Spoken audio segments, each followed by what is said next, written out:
बूढ़े कबूतर ने बताया कि भाग्य और बुद्धि में बड़ा कौन है। कहानी बड़ी ही प्रेरणादायक और ज्ञानवर्धक है, इसलिए कहानी के अंत तक हमारे साथ बने रहें। प्राचीन समय की बात है, एक बूढ़ा कबूतर और नीलकंठ पक्षी शिव मंदिर के पास एक बट वृक्ष पर बैठे हुए थे। रोज उनका उठना बैठना वही होता था और वह भगवान भोलेनाथ की पूर्ण श्रद्धा से भक्ति किया करते थे। एक दिन नीलकंठ और कबूतर दोनों बैठे हुए थे। नीलकंठ ने बूढ़े कबूतर से एक प्रश्न पूछा और कहा, हे मित्र, कबूतर भाग्य बड़ा या बुद्धि? इस पर कबूतर कहता है, मित्र, आपका यह प्रश्न बहुत ही दिलचस्प और विचार करने योग्य है। आपके इस प्रश्न का उत्तर आपको एक कहानी के माध्यम से मिलेगा। तुम शांतित होकर बैठ जाओ, मैं तुम्हें कहानी सुनाता हूँ। नीलकंठ कहता है, ठीक है, और शांतित होकर बैठ जाता है। वह अपने दोनों कानों को बूढ़े कबूतर की हर बात पर लगाता है और बड़े ध्यान से इस कहानी को सुनता है।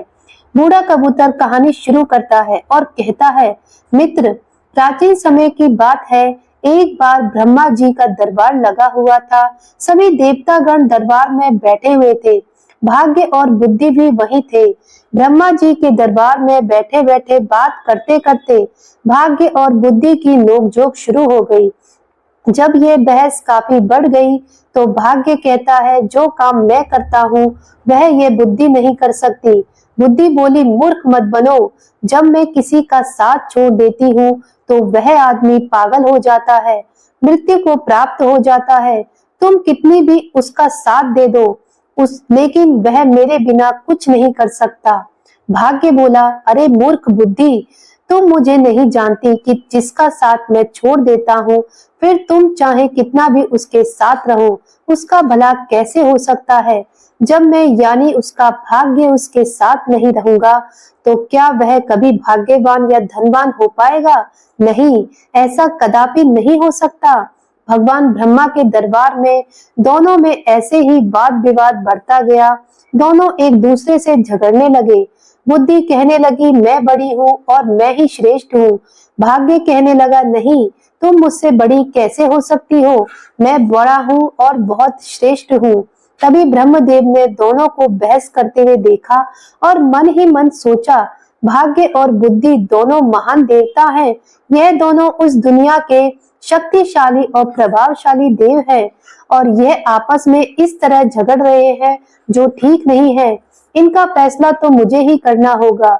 ब्रह्मदेव ने बुद्धि और भाग्य से पूछा, तुम दोनों झगड़ा क्यों कर रहे हो? भाग्य कहने लगा, ब्रह्मदेव, मैं जिस मनुष्य का साथ छोड़ देता हूँ वह मनुष्य क्या कर सकता है? वह तो अपना सारा जीवन गरीबी और दरिद्रता में गुजारता है। वह अपने जीवन में कभी भी खुश नहीं रह सकता। इतना सुनते ही बुद्धि बोल उठी, नहीं ब्रह्मदेव, भाग्य झूठ कह रहा है। जब मैं किसी का साथ छोड़ देती हूँ तो भाग्य चाहे उस मनुष्य का कितना भी साथ दे वह कुछ नहीं कर सकता। बुद्धिहीन मनुष्य तो मृतक के समान होता है। भगवान ब्रह्मा ने दोनों की बात ध्यान से सुनी। उनकी बात सुनकर ब्रह्मदेव मन ही मन सोचने लगे, इन दोनों की समस्या तो बहुत गंभीर है, इसका फैसला कैसे किया जाए? फिर ब्रह्मदेव ने दोनों से कहा, ऐसे पता नहीं चलेगा, आप परीक्षण कीजिए। भाग्य देव, आप अपने भाग्य का परीक्षण कीजिए और बुद्धि देव, आप अपनी बुद्धि का प्रयोग करके बताइए कि तुम दोनों में से कौन बड़ा और कौन श्रेष्ठ है। भाग्य देव बोला, ब्रह्मदेव, जैसा आपका आदेश होगा मैं उसी का पालन करूंगा। ब्रह्मदेव ने कहा, आप मृत्युलोक को ध्यान से देखिए।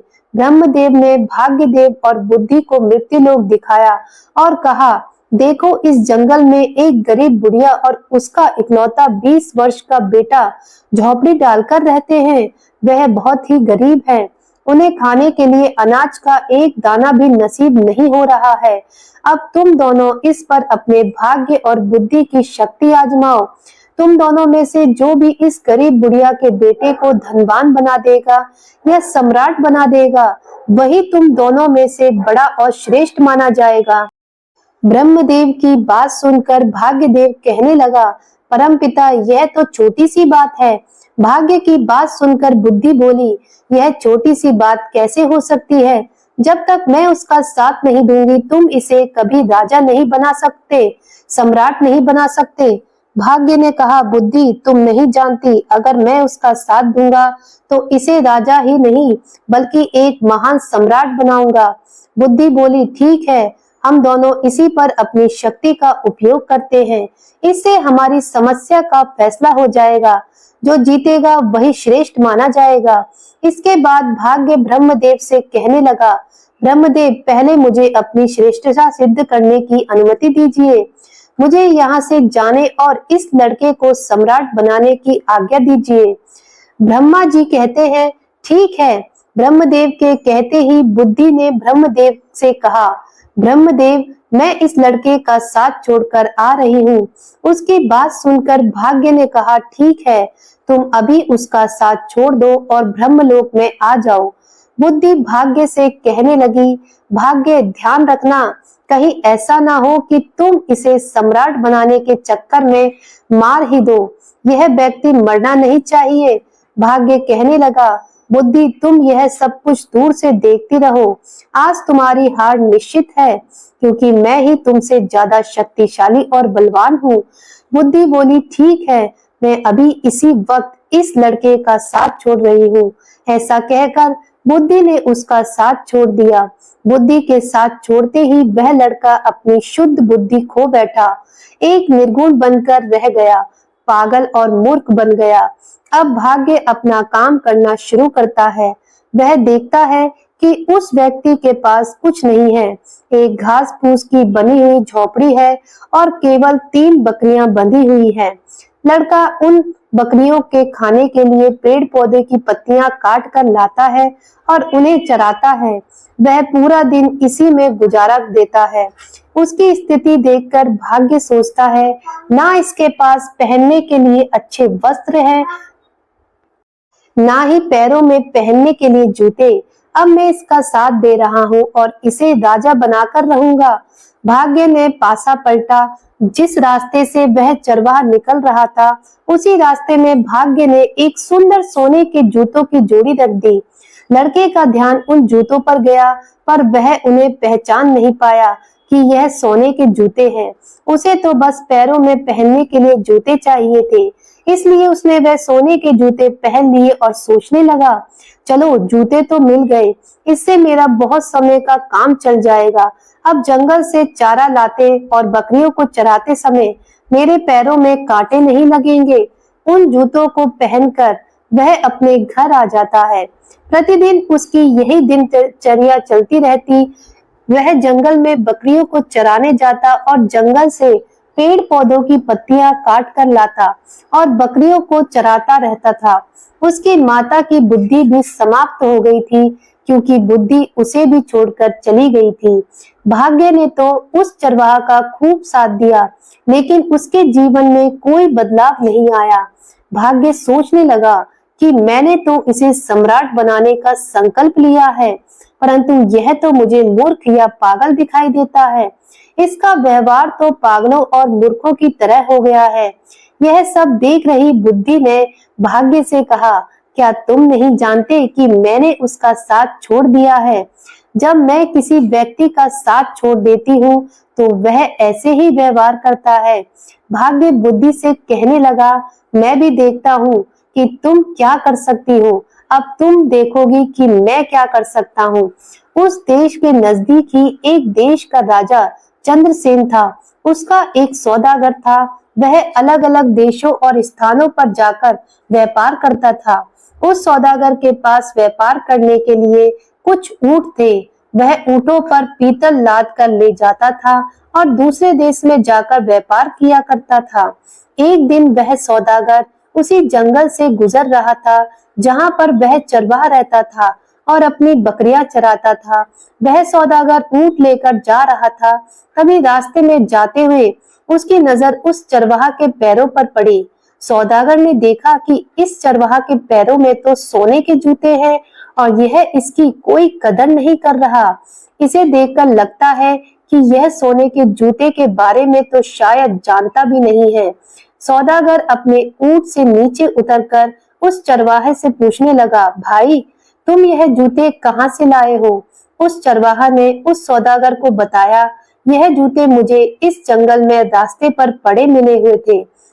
सौदागर ने उस चरवाहा से पूछा, क्या तुम इन जूतों को बेचना चाहोगे? तो उस चरवाहा ने कहा, जरूर बेच दूंगा। इन्हें पहनते पहनते मुझे बहुत समय हो गया है, लेकिन यह टूटते या फटते बिल्कुल भी नहीं है। यह तो काफी समय से ऐसे ही है। व्यापारी ने चरवाहा से कहा, यह जूते मुझे बेच दो।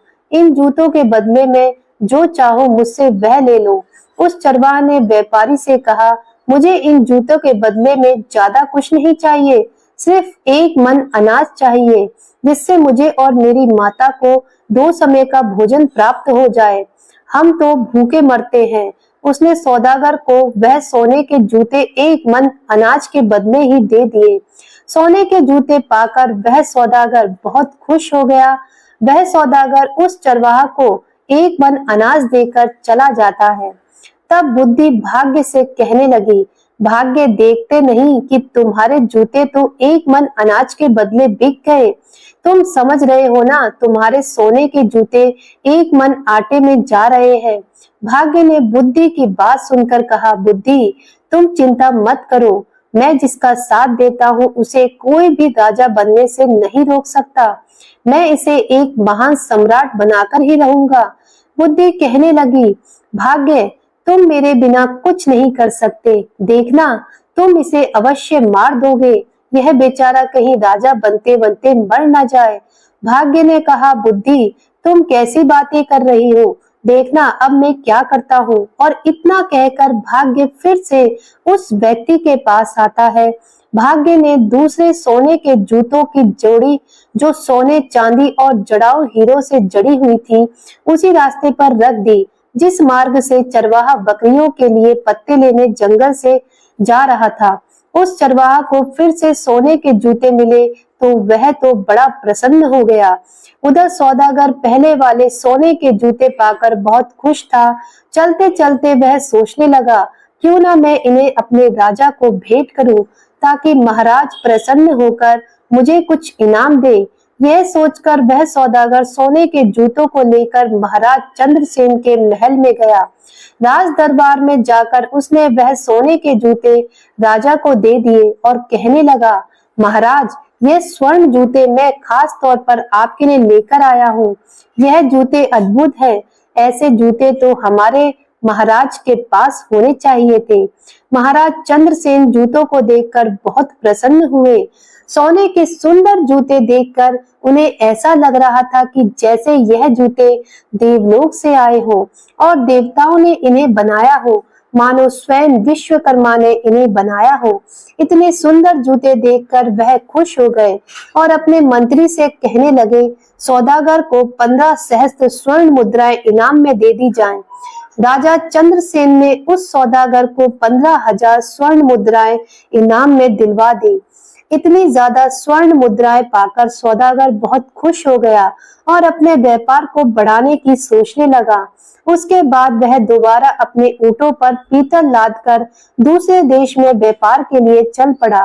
वह सौदागर अपने व्यापार के लिए उसी जंगल से होते हुए जाता था जहां वह चरवाहा अपने पशुओं को चराता था और अपनी माता के साथ रहता था। इस बार भी उसी जगह से जा रहा था और संयोगवश चरवाहा भी वहीं पर अपनी बकरियों को चरा रहा था।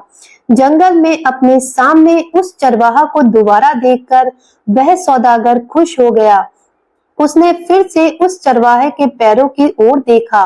उसके पैरों में दूसरी जोड़ी स्वर्ण जूते देखकर उसने सोचा, इसके पास तो और सोने के जूते आ गए।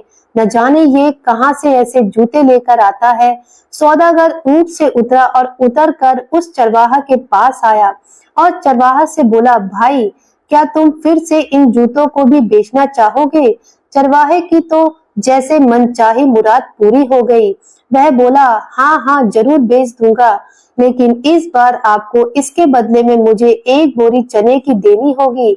सौदागर भी खुश हो गया और बोला, हाँ हाँ ठीक है, मैं 1 बोरी चने की दे दूंगा। चरवाहा ने एक शर्त और रख दी। वह बोला, चने भुने होने चाहिए। सौदागर ने उसकी यह बात भी मान ली। एक बोरी भुने हुए चने की उसको दे दी। वह उससे सोने के जूते की दूसरी जोड़ी भी लेकर आगे चला गया। अब सौदागर के मन में यह विचार आने लगा, पहले एक जोड़ी जूते तो मैंने महाराज को भेंट किए थे, उसके बदले महाराज ने मुझे 15,000 स्वर्ण मुद्राएं दी थी। इस बार हो सकता है कि महाराज मुझे पिछली बार से भी ज्यादा बड़ा इनाम दे। मैं इनको भी महाराज की सेवा में लेकर जाता हूँ। वह इस बार भी उन हीरे जवाहरात और रत्न जड़े सोने के जूतों को लेकर राजा चंद्रसेन के दरबार में पहुंच गया। सौदागर राजा से बोला, महाराज मैं आपके लिए हर बार कोई न कोई विचित्र वस्तु लाता रहता हूँ। हे राजन, आप इन्हें स्वीकार कीजिए। राजा चंद्रसेन ने जब जूतों को देखा तो कहने लगा, सच में ये बहुत सुंदर है। यह सोने के जूते हैं और पिछली बार दिए गए सोने के जूतों से भी ज्यादा सुंदर है। सौदागर, मुझे तुम यह बताओ कि तुम यह जूते लाते कहाँ से हो? तुम्हें ये जूते कौन देता है? अब सौदागर क्या बोलता। जब सौदागर को कुछ समझ नहीं आया कि राजा को क्या जवाब दे, तो कुछ सोच विचार कर उसने झूठ बोलना ही ठीक समझा और बोला, महाराज दक्षिणी देश में एक सम्राट है। सम्राट के यहाँ मैं अपने पीतल का व्यापार करने जाता हूँ, तो वह इनाम में ऐसे जूते दे देते हैं। उन्होंने 2 बार मुझे सोने के जूते दिए हैं, तो मैंने दोनों बार वह आपकी सेवा में अर्पित कर दिए। यह सुनकर राजा सौदागर से बोला, सौदागर क्या उस राजा का कोई पुत्र है? सौदागर ने फिर झूठ बोल दिया। उसने कहा, नहीं महाराज, अभी तो वह सम्राट खुद ही कुंवारा है, उनका विवाह नहीं हुआ है। यह सुनकर राजा चंद्रसेन बोले, ठीक है सौदागर, हमारी पुत्री बहुत सुंदर है। तुम अपने उस सम्राट से जाकर मिलो और उनसे पूछो कि हम अपनी पुत्री का विवाह उससे कराना चाहते हैं, क्या उन्हें मंजूर है? राजा की बात सुनकर सौदागर सोचने लगा, अब तो मैं फंस गया। मैं तो यह जूते किसी राजा से नहीं लाता, बल्कि एक चरवाहे से लेकर आता हूँ। लेकिन अब तो मैं झूठ बोल चुका हूँ, अब मेरा क्या होगा? मैं तो अपने ही बोले हुए झूठ में फंस चुका हूँ। राजा ने सौदागर को आदेश दिया, सौदागर उस राजा के पास जाओ और किसी भी तरह उन्हें तैयार करके आओ कि वह हमारी पुत्री से विवाह करे। अब तो सौदागर और चिंता में पड़ गया। वह राज दरबार से वापस आ गया। अपने घर जाकर उसने दोबारा अपने ऊंटों पर पीतल लादा और व्यापार करने चल पड़ा। जब वह दोबारा जंगल में पहुंचा तो सोचने लगा, अगर मुझे यहाँ वह चरवाहा नहीं मिलता तो मुझे सोने के जूते नहीं मिलते और वह जूते मैं राजा को नहीं देता। आखिरकार झूठ बोलकर मैं राजा के क्रोध का शिकार नहीं बनता।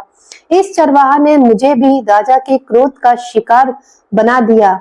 यदि चरवाहा मुझे ना मिलता तो मैं इस धर्म संकट में नहीं फंसता। इस चरवाहा ने तो मुझे बुरी तरह फंसा दिया है। सोचते सोचते वह सौदागर उस चरवाहे की झोपड़ी पर जा पहुंचा। चरवाहा अपनी झोपड़ी पर सौदागर को आया देखकर बहुत खुश हो गया, क्योंकि वही सौदागर उसके खाने पीने की व्यवस्था करता था। कभी उसे अनाज देता था, कभी चने। उसका गुजारा जूते बेचकर इसी सौदागर से पूरा होता था, इसलिए चरवाहा उससे बहुत खुश था। वह बोला, सौदागर आइए, आपका स्वागत है। सौदागर वहीं उसके घर पर ही रुक गया। उसने अपने ऊंटों से पीतल उतारकर एक तरफ रख दिया और फिर चरवाहा से बात करने लग पड़ा। इस समय भाग्य उस चरवाहा के साथ दे रहा था। बातें करते करते चरवाहा पीतल के बोरे पर बैठ गया। जैसे ही वह बैठा तो सभी बोरे में भरा हुआ पीतल सोने में बदल गया। चारों तरफ सोना जगमगाने लगा। यह देखकर सौदागर को यह विश्वास हो गया कि यह व्यक्ति या तो कोई जादूगर है या ईश्वर का कोई बहुत बड़ा भक्त। इस पर ईश्वर की विशेष कृपा है। अब सौदागर अपने भोले हुए झूठ से जाल में और फंसता जा रहा था। उसके मन में विचार आया, मेरे पास धन की कमी नहीं है। मैं ऐसा करता हूँ कि इस चरवाहा को ही राजा बना देता हूँ, सम्राट घोषित कर देता हूँ। मेरे पास तो धन और सोने की कोई कमी नहीं है। मैं इसके लिए यहाँ जंगल में बहुत बड़ा किला बनवा देता हूँ, दुर्ग बना देता हूँ। उस दुर्ग का मालिक इसे बना दूंगा और मैं उसका मंत्री बन जाऊंगा। यहाँ के जो जागीरदार हैं उनसे बहुत सारी जमीन खरीद लूंगा। इस महीने के 2 महीने बाद राजा के पास जाऊंगा और बता दूंगा यही सम्राट है। और अब सौदागर षड्यंत्र रचने लगा। भाग्य बुद्धि से कहने लगा, बुद्धि तुम देखती जाओ कि मैं क्या करता हूँ। देखना यही सौदागर अब चरवाहे को सम्राट बनाएगा। बुद्धि ने फिर से भाग्य से कहा, कहीं ऐसा ना हो कि राजा बनते बनते यह मर ही जाए, क्योंकि इस समय इसके पास बुद्धि नहीं है। जब यह बात भाग्य ने सुनी तो बोला, बुद्धि तुम इतना घमंड मत करो, तुम अपना ज्यादा दिमाग मत लगाओ, यह सम्राट अवश्य बनेगा। दूसरी ओर सौदागर चरवाहे से कहने लगा, चरवाहे मैं तुम्हें यहाँ का सम्राट बना देता हूँ और तुम्हारे रहने के लिए एक बड़ा महल भी बनवाऊंगा। सौदागर में बुद्धि थी क्योंकि उसका साथ बुद्धि दे रही थी, लेकिन बुद्धि ने चरवाहे और उसकी माता का साथ छोड़ दिया था। चरवाहा सौदागर से बोला, भाई ठीक है, तुम्हें जो ठीक लगे वह करो, लेकिन एक बात है, मेरी इन बकरियों को मत छोड़ना। मैं इन बकरियों को हमेशा अपने पास ही रखूंगा। चरवाहे में बुद्धि तो थी नहीं। उसकी बात सुनकर सौदागर सोचने लगा, यह व्यक्ति कितना बड़ा मूर्ख है। मैं इसे राजा बना रहा हूँ और इसे बकरियों की पड़ी है। यह कैसी बातें कर रहा है। फिर भी सौदागर बोला, ठीक है। सौदागर को मन ही मन राजा का डर सता रहा था। राजा ने उसे कहा था कि तुम्हें उस सम्राट से पूछकर आना है और मेरी लड़की का विवाह उसके साथ करवाना है। इसलिए उस चरवाहे को सम्राट बनाने के चक्कर में सौदागर ने चरवाहे की बात पर ध्यान नहीं दिया। उसने किले की नींव डलवा दी और निर्माण शुरू करवा दिया। जल्दी ही उसने एक बहुत बड़ा सुंदर और शानदार महल चरवाहे के लिए तैयार करवा दिया। सौदागर ने आसपास के सभी जागीरदारों से जमीन खरीद ली और चरवाहा के लिए एक सेना भी बनानी शुरू कर दी। नौकर चाकर दास दासियां रखी। यह सब देखकर वह बुद्धिहीन चरवाहा मन ही मन सोचने लगा, न जाने ये सौदागर कहाँ से आ गया, इसने तो हमारी जिंदगी खराब कर दी। अब तो मुझे अपनी बकरियों को चराने के लिए भी समय नहीं मिलता है। यह हमेशा बातें करने में लगा रहता है। चरवाहे का तो अब भी वही हाल था। वह बकरियों को जंगल में ले जाता और चराकर वापस लाता। सौदागर ने उसके लिए राजसी वस्त्र सिलवाए, उसके शीश पर मुकुट रखा, लेकिन चरवाहा ने अपने स्वभाव नहीं बदला। वह सौदागर से कहने लगा, तुम्हें जो भी ठीक लगे वह करो, परंतु मेरी बकरियां कहीं नहीं जानी चाहिए। अगर मेरी बकरियां चली गई तो मैं तुम्हें जीवित नहीं छोड़ूंगा। तुमने इतनी भीड़ इकट्ठा कर ली है, हमारा जीवन खराब कर दिया है। सौदागर कहने लगा, अरे चरवाहा, मैंने तो तुम्हें राजा बना दिया है, मैं तुम्हारा मंत्री बनूंगा। लेकिन उस चरवाहे की समझ में यह सब कुछ नहीं आ रहा था। दोस्तों, अब भाग्य बुद्धि से कहने लगा, बुद्धि देखो, मैंने इस चरवाहे को राजा बना दिया है। अब यह एक किले का मालिक बन चुका है। बुद्धि कहने लगी, अरे भाग्य, तुम क्यों झूठ बोल रहे हो? यहाँ बैठे हुए समस्त देवता इस बात का फैसला करेंगे कि तुमने इसे राजा बना दिया है या नहीं, या यह अभी भी वही चरवाहा है। दोस्तों, अब ब्रह्मदेव कहने लगे कि भाग्य, इस चरवाहा में तो अभी तक कोई परिवर्तन नहीं हुआ है। यह तो अब भी वही चरवाहा है। अभी तुम जीते नहीं हो। अब तो बुद्धि बोलने लगी कि ब्रह्मदेव, ऐसा होगा ही नहीं, क्योंकि जब तक मैं चरवाहे का साथ नहीं दूंगी तब तक चरवाहा राजा तो बनेगा ही नहीं, बल्कि उसके प्राण भी संकट में आ जाएंगे। यह मूर्खता करेगा और मारा जाएगा। परंतु भाग्य बोला, बुद्धि, मैं उसका साथ दूंगा तो तुम कुछ नहीं कर सकोगी। तुम बैठी रहो और तमाशा देखती रहो। भाग्य फिर उस चरवाहा के पास आ जाता है। सौदागर ने क्या किया? उसने जो उस चरवाहे की 3 बकरियां थी उन्हें भी किसी बकरियां खरीदने वाले को बेच दिया। जैसे ही उस चरवाहा को अपनी बकरियों के बिकने का पता चला तो वह जोर जोर से चिल्लाने लगा, रोने लगा। जब उसके सैनिकों ने, दरबारियों ने और अन्य लोगों ने देखा कि राजा तो ऐसा कर रहा है तो उन्हें लगा कि शायद राजा पागल हो गया है। अब सौदागर ने उस चरवाहे को समझाया कि तुम ऐसा क्यों कर रहे हो, तुम ऐसी मूर्खता क्यों कर रहे हो? यह तो 3 बकरियां थी, मैं तुम्हें ऐसी बहुत सी बकरियां दिलवा दूंगा। सौदागर की यह बात सुनकर चरवाहा मान जाता है और वह चरवाहा सौदागर के पीछे पड़ गया कि चलिए मुझे आज ही बकरियां खरीद कर दीजिए। सौदागर उस चरवाहे से कहने लगा, देखो भाई, अब तुम सम्राट बन गए हो, राजा बन गए हो, तुम ऐसी छोटी छोटी बातें क्यों करते हो? बच्चों जैसी बातें मत करो, मैं तो तुम्हारा विवाह करवाऊंगा। अपनी माता से पूछो, हमारे यहाँ के राजा चंद्रसेन, उनकी पुत्री बहुत ही सुंदर है, उनसे तुम्हारी शादी करवाऊंगा। लेकिन चरवाहा में तो बुद्धि ही नहीं थी। वह सौदागर से कहने लगा, तुम मेरा क्या विवाह करवाओगे? और उसकी माता भी कहने लगी, अब विवाह से क्या होगा, हमारी जिंदगी को तो तूने खराब ही कर दिया है। तुमने हमें इतनी भीड़ भाड़ में लाकर पटक दिया है, कहाँ हम इतनी शांति में रहते थे, अपनी बकरियां चराते थे और अपनी झोपड़ी में मजे से रहते थे। अब सौदागर सोचने लगा है, यह दोनों माँ बेटे पागल हैं, अब मैं क्या करूं? ऊपर से उस महाराज चंद्रसेन का डर सता रहा था। उसके मन में यही विचार आ रहा था कि इनकी सहायता तो मुझे करनी ही पड़ेगी। तब 6 महीने का समय पूरा हो गया। अब सौदागर अपने देश में महाराज चंद्रसेन के पास पहुंचा। महाराज से कहने लगा कि महाराज, अब आप अपने नाई और पंडित को भेज दीजिए। मैंने अपने सम्राट को मना लिया है, वह आपकी लड़की से शादी करने के लिए तैयार है। यह सुनकर राजा चंद्रसेन ने नाई और ब्राह्मण को बुलवाया और उन दोनों को सौदागर के साथ सम्राट के पास भेज दिया। सौदागर उन दोनों को लेकर चल पड़ा और वह उनको चरवाहे के महल में लेकर आया। उसने चरवाहे को राजसी वस्त्र पहनाए। चरवाहा सौदागर से कहने लगा, यह तुम क्या कर रहे हो? ऐसे भी कहीं विवाह होते हैं?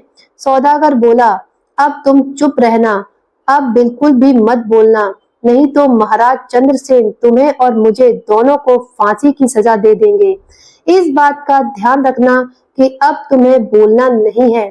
सौदागर के मुंह से फांसी की बात सुनकर चरवाहा बुरी तरह से डर जाता है और उसकी बात मान जाता है।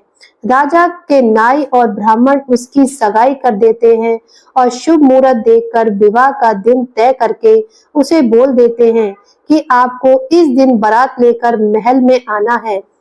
इसके बाद नाई और ब्राह्मण वापस अपने देश लौट जाते हैं। उनके महल में पहुंचने के बाद राजा ने उनसे पूछा कि सम्राट कैसा है? नाई और ब्राह्मण बोले, महाराज, उसके पास तो किसी चीज की कमी नहीं है, बहुत सारा सोना है, खजाने भरे पड़े हैं, वह तो बहुत ही महान राजा दिखाई पड़ता है। बात सुनकर राजा चंद्रसेन भी बड़े प्रसन्न हुए।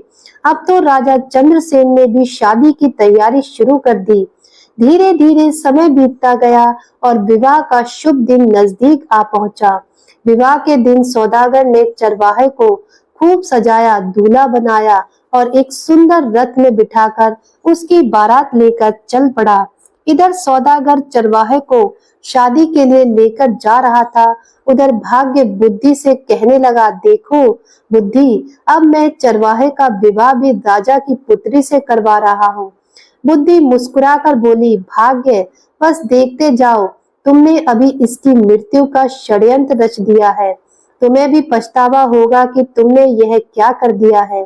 यह चरवाहा भी तुम्हारे जाल में फंस चुका है। तुम तो इसे राजा बनाने की बात कर रहे हो, देखते जाओ, तुम्हारे कारण अब यह चरवाहा अपने प्राण खो देगा। भाग्य बोला, बुद्धि, जब मैं उसका साथ दे रहा हूँ तो तुम क्यों परेशान हो रही हो? बस तुम देखती रहो कि मैं क्या करता हूँ। कुछ दिन का सफर तय करने के बाद चरवाहे की बारात राजा चंद्रसेन के यहाँ पहुंच जाती है। जब राजा ने देखा कि बारात पहुंच चुकी है तो अपने मंत्रियों के साथ ढेर सारे उपहार लेकर बारात का स्वागत करने के लिए नगर के द्वार की ओर चल पड़ा। दूसरी ओर जब चरवाहे ने देखा कि सामने से ढाल तलवार लेकर कोई राजा सेना के साथ आ रहा है तो बुरी तरह डर गया और वह अपने रथ से उतरकर भागने लगा। चरवाहे को भागता देखकर सौदागर ने सोचा, यह तो पक्का मुझे मरवाएगा। सौदागर भी रथ से उतरकर पकड़ने के लिए उसके पीछे पीछे भागता है और उसे पकड़ कर लेता है। सौदागर पकड़कर उसे समझाता है कि राजा तुम्हें भी मार देगा और मुझे भी। तुम ऐसे क्यों भाग रहे हो? चरवाहा डर गया और बोला, ठीक है, लेकिन तुम्हें हर समय मेरे साथ ही रहना पड़ेगा। सौदागर के यहाँ करने पर वह सौदागर के साथ वापस आ गया। सौदागर से कहने लगा कि यह राजा तो तलवार लेकर आ रहा है, कहीं हमें काटेंगे तो नहीं। सौदागर ने कहा, चिंता मत करो, वह तुम्हें कुछ नहीं कहेंगे, तुम्हारा विवाह होगा, तुम्हें दुल्हन मिलेगी, तुम डरो मत। इतना सुनकर वह चरवाहा वापस आकर अपने रथ पर बैठ जाता है। राजा ने देखा चरवाहा बना राजा देखने में तो बहुत सुंदर था। उसने बारात का स्वागत किया। अपने कहे अनुसार सौदागर हर जगह उसके साथ साथ जा रहा था। जब मंडप में जाने का समय हुआ तो सौदागर धर्म संकट में फंस गया कि वहां भी उसे साथ ही जाना पड़ रहा है। वह मंडप के पीछे बैठ गया। राजा चंद्रसेन कहने लगा, सौदागर तुम इसके साथ साथ क्यों रहते हो? तो सौदागर बोला, महाराज मैं इनका मंत्री हूँ, इन्होंने मुझे अपना मंत्री बनाया है। राजा ने अपनी पुत्री का विवाह उस चरवाहस के साथ कर दिया। इस तरह राजा ने निश्चित दिन अपनी पुत्री का विवाह उस चरवाहा से कर दिया। शादी हो जाने के बाद राजा ने दामाद को महल का ही एक भाग दे दिया। राजा का कोई पुत्र नहीं था तथा वह दामाद को अपने पास ही रखना चाहता था ताकि राज सिंहासन बाद में उसे सौंप सके। अब सौदागर को रहने के लिए अलग स्थान दे दिया गया। सौदागर मन ही मन घबरा रहा था कि कहीं चरवाहा भेद ना खोल दे। चरवाहा बहुत प्रसन्न था। यह देखकर बुद्धि मुस्कुराई तो भाग्य बोला, देखती रहो, मैंने इसका विवाह राजा की पुत्री के साथ करवा दिया है। अब यह चरवाहा सम्राट बनने ही वाला है। भाग्य की यह बात सुनकर बुद्धि कहने लगी, अरे भाग्य, तुम क्यों बेवकूफ बन रहे हो? तुम जानते हो कि उसे कुछ पता ही नहीं है कि राजा क्या होता है, विवाह क्या होता है। वह तो कुछ जानता ही नहीं है। उसकी तो मृत्यु निकट आ गई है, वह तो मरने वाला है। भाग्य कहता है, यह तुम क्या कह रही हो? बुद्धि बोली, मैं सच कह रही हूँ। मैंने जब इसका साथ छोड़ा था, यह तो उसी समय मर गया था, क्योंकि बुद्धिहीन व्यक्ति तो वैसे ही मृतक के समान होता है। अब यह बेचारा मारा जाएगा, तुम तो बस इसे बचाने की कोशिश करो। अब यह मरने वाला है, आप इसे बचाइए। भाग्य बोला, यह मरेगा क्यों? इसकी शादी हो गई है, अब यह आराम से वहां पर रहेगा और फिर सम्राट बनेगा। राज परिवार की परंपरा के अनुसार राजकुमारी वधू के वेश में सज संवर कर खाना लेकर रात को अपने पति के कक्ष में गई। चरवाहे ने इतनी सुंदर से सजी और आभूषणों से लदी कन्या सपनों में भी नहीं देखी थी। वह डर गया।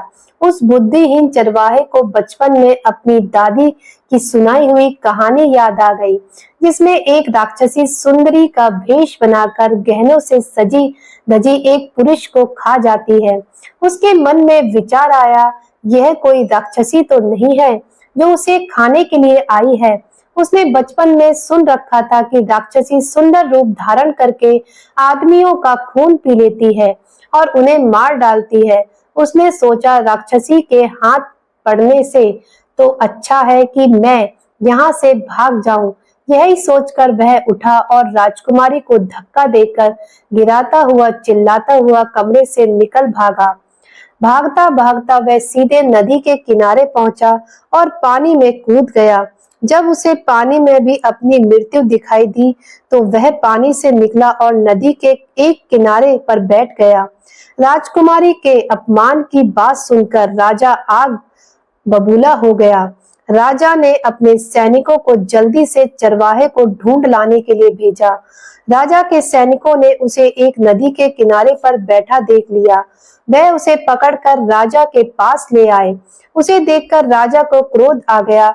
उसने चरवाहे को कठोर दंड देने का निश्चय किया। राजा ने आदेश जारी कर दिया कि अगली सुबह उसे मृत्यु दंड दिया जाएगा। इसे कारागार में डाल दो। यह सब भाग्य अपनी आंखों से देखते हुए अपना माथा ठोक रहे थे और सोच रहे थे, यह तो बिल्कुल मूर्ख निकला। मूर्ख ने मेरी सारी योजना ही चौपट कर दी। तभी बुद्धि मुस्कुराते हुए उनके पास आई। बुद्धि ने भाग्य से कहा, आखिर तुम हार ही गए। देख लिया तुमने, तुम्हारे लाख राजा बनाने से भी वह राजा बन न सका। अब इस आदमी को सजा होने जा रही है।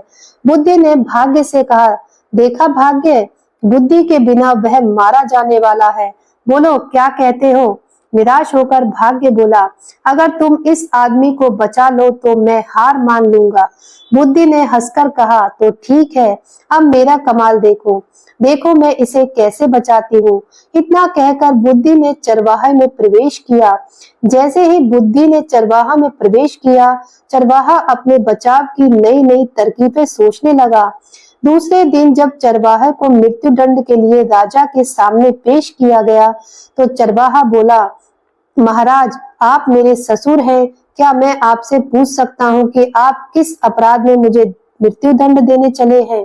राजा बोला, तुमने मेरी पुत्री का तिरस्कार करके मेरा घोर अपमान किया है। इसका तुम्हें दंड दिया जाएगा।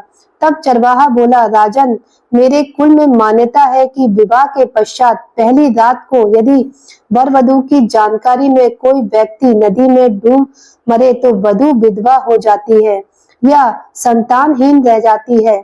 जब आपकी पुत्री कमरे में आई तभी नदी की ओर से बचाओ बचाओ चिल्लाने की आवाज मेरे कानों में पड़ी। मैं अपने आप को रोक न सका और तुरंत उठकर डूबने वाले को बचाने के लिए नदी पर चला गया था। अगर यह मेरा दोष है तो आप मुझे अवश्य दंड दें। चरवाहे की बात सुनकर राजा बहुत प्रसन्न हुआ और उठकर चरवाहे को गले से लगा लिया। वह बोला, हमारे बाद तुम ही इस देश के राजा बनोगे। पिता पुत्री ने लज्जित होकर अपने असंभव प्यार व्यापार के लिए माफी मांगी और फिर तीनों खुशी खुशी महल के अंदर चले गए। उधर ब्रह्मा के दरबार में बुद्धि और भाग्य का फैसला हो चुका था।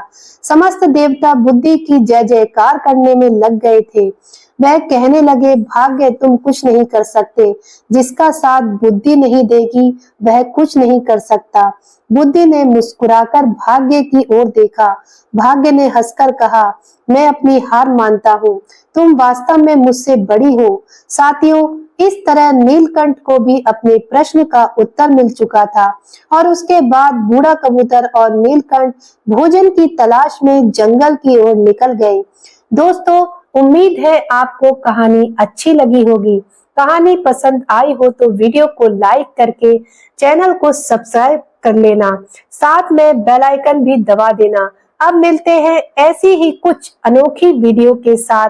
तब तक के लिए आप सभी का बहुत बहुत धन्यवाद। हर हर महादेव। जय शिव शंभू।